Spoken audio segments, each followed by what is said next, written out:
सोलापूर शहरातील गुरु नानक चौक परिसरात असलेल्या महाराष्ट्र गादी सेंटरला आज सायंकाळी 5च्या सुमारास भीषण आग लागली। अचानक लागलेल्या या आगीमुळे परिसरात एकच खळबळ उडाली।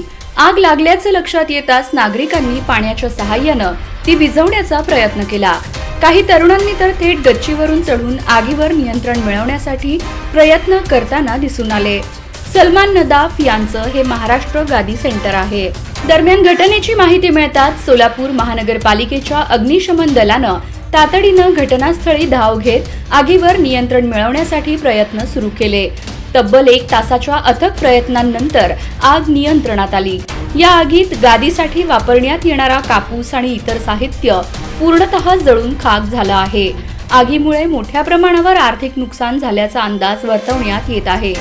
सुदैवानं या आगीत कोणतीही जीवितहानी झाली नाही।